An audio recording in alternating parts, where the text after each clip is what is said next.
ഓം നമോ നാരായണായ.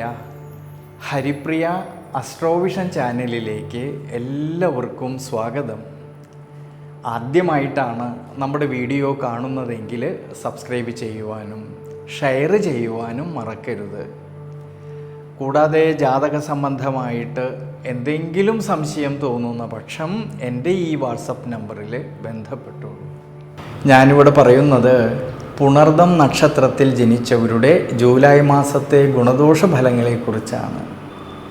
മിഥുനം രാശിയിൽ 45 നാഴികയും കർക്കിടകം രാശിയിലാണെങ്കിൽ 15 നാഴികയും കൂടിച്ചേരുന്ന ദേവഗണത്തിൽ വരുന്ന നക്ഷത്രമാണ് ഈ പുണർദം നക്ഷത്രം.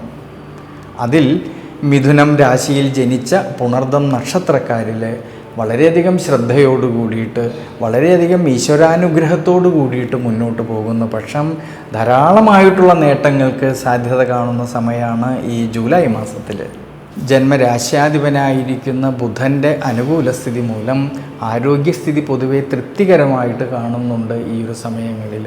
എന്നാലോ ഈ മിഥുനം രാശിയിൽ ജനിച്ച ഈ പുണർദം നക്ഷത്രക്കാർക്ക് കണ്ടകശനിയുടേതായിട്ടുള്ള കാലഘട്ടം നിലനിൽക്കുന്നത് കൊണ്ടും ഈ സമയത്ത് 6ാം ഭാവനാഥനായിരിക്കുന്ന ചൊവ്വയ്ക്കാണെങ്കിൽ ദുരിതഭാവസ്ഥിതി വരുന്നത് കൊണ്ടും യാത്രകളിലും ഡ്രൈവിങ്ങിലും ശ്രദ്ധിക്കണം.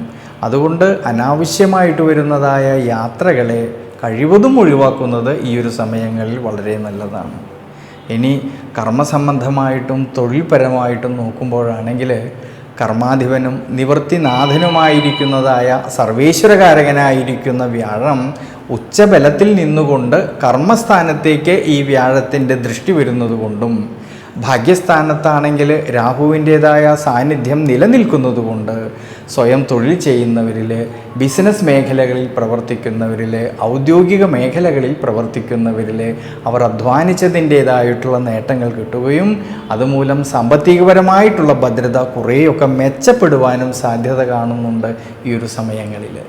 ഈ ഗുണാനുഭവങ്ങളെല്ലാം കാണുന്നുണ്ടെങ്കിലും അഷ്ടമാധിപതിയായിരിക്കുന്നതായ ശനീശ്വരൻ കണ്ടകശനിയിലൂടെ കർമ്മസ്ഥാനത്ത് നിലനിൽക്കുന്നതുകൊണ്ട് കർമ്മസംബന്ധമായിട്ട് ഈ ഒരു സമയങ്ങളിൽ പുതിയ പുതിയ തീരുമാനങ്ങൾ എടുത്തു പ്രവർത്തിക്കുമ്പോൾ വളരെ ശ്രദ്ധിക്കണം. പ്രത്യേകിച്ച് തൻ്റെ കൂടെ നിൽക്കുന്ന സഹായികളുമായിട്ടോ അധികാരികളുമായിട്ടോ അഭിപ്രായ ഭിന്നതകളോ മനോവിഷമതകളോ വരാതെ നോക്കണം ഈ ഒരു ജൂലൈ മാസത്തിൽ. ഇനി കുടുംബത്തിലാണെങ്കിലും കുടുംബ ബന്ധങ്ങളിലാണെങ്കിലും ഭാര്യാഭർത്തൃ ബന്ധങ്ങളിലാണെങ്കിലും സന്താനഭാവങ്ങളിലും എല്ലാം തന്നെ വളരെ അനുകൂലമായിട്ടുള്ളൊരു സമയം കൂടിയാണ് ഈ ജൂലൈ മാസത്തിൽ.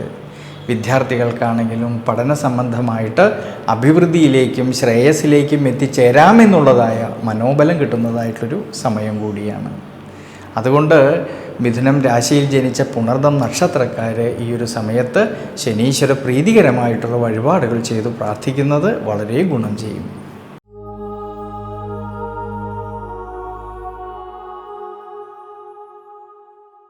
കർക്കിടകം രാശിയിൽ ജനിച്ച പുണർദം നക്ഷത്രക്കാർക്കാണെങ്കിൽ ജന്മരാശിയിലാണെങ്കിൽ ദേവഗുരുവായിട്ടുള്ള സർവേശ്വരകാരകനായിരിക്കുന്ന വ്യാഴം ഉച്ചബലത്തോടു കൂടിയിട്ട് നിൽക്കുന്നത് കൊണ്ട് ആരോഗ്യസ്ഥിതി പൊതുവെ തൃപ്തികരമായിട്ട് കാണുന്നുണ്ട് ഈ ഒരു സമയങ്ങളിൽ. എന്നാലോ ശ്രദ്ധിക്കേണ്ടുന്നതായിട്ടുള്ളൊരു കാര്യം അഷ്ടമഭാവത്തിൽ രാഹുവിൻ്റേതായ സാന്നിധ്യം ഉള്ളതുകൊണ്ട് ജീവിത അനുഷ്ഠാനങ്ങളിൽ ഭക്ഷണ ക്രമീകരണങ്ങളിൽ ശ്രദ്ധിക്കുന്നത് വളരെ നല്ലതാണ്. ഇനി തൊഴിൽപരമായിട്ട് നോക്കുമ്പോഴാണെങ്കിൽ വളരെയധികം അഭിവൃദ്ധിയിലേക്കും ശ്രേയസ്സിലേക്കും എത്തിച്ചേരാമെന്നുള്ളതായ മനോബലം കിട്ടുന്നതായിട്ടുള്ളൊരു സമയം കൂടിയാണ്. കർമാധിപതിയായിരിക്കുന്ന ചൊവ്വയാണെങ്കിൽ ലാഭസ്ഥാനത്ത് നിൽക്കുന്നതും നിവൃത്തിനാഥനായിരിക്കുന്ന ശനീശ്വരനാണെങ്കിൽ ഭാഗ്യസ്ഥാനത്ത് നിൽക്കുന്നതുകൊണ്ട് കർമ്മസംബന്ധമായിട്ട് ശ്രേയസ്സിലേക്കും അഭിവൃദ്ധിയിലേക്കും എത്തിച്ചേരാമെന്നുള്ളതായ മനോബലം കിട്ടുന്നതായിട്ടുള്ളൊരു സമയമാണ്. പ്രത്യേകിച്ച് അധ്വാനിച്ചതിൻ്റേതായിട്ടുള്ള നേട്ടങ്ങൾ കിട്ടുകയും അതുമൂലം സാമ്പത്തികപരമായിട്ടുള്ള ഭദ്രത കുറേയൊക്കെ മെച്ചപ്പെടുവാനും സാധ്യത കാണുന്നുണ്ട്. പ്രത്യേകിച്ച് കുടുംബത്തിലാണെങ്കിലും കുടുംബ ബന്ധങ്ങളിലാണെങ്കിലും ഭാര്യാഭർത്തൃ ബന്ധങ്ങളിലാണെങ്കിലും സന്താനഭാവങ്ങളിലും എല്ലാം തന്നെ വളരെയധികം അഭിവൃദ്ധിക്കും ശ്രേയസ്സിനും സാധ്യത കാണുന്നുണ്ട് ഈ ജൂലൈ മാസത്തിൽ. ഇനി വിദ്യാർത്ഥികളെക്കുറിച്ച് നോക്കുമ്പോഴാണെങ്കിൽ കഠിനാധ്വാനം ചെയ്തു പഠിക്കുന്ന കാര്യങ്ങളിലേക്ക് കൂടുതലും ശ്രദ്ധ കൊടുക്കുന്ന പക്ഷം തീർച്ചയായിട്ടും വിജയ സാധ്യത കാണുന്നുണ്ട് ഈ ഒരു സമയങ്ങളിൽ. അതുകൊണ്ട് ശനീശ്വര പ്രീതികരമായിട്ടുള്ള വഴിപാടുകൾ ചെയ്ത് പ്രാർത്ഥിക്കുന്നത് വളരെ നല്ലതാണ്.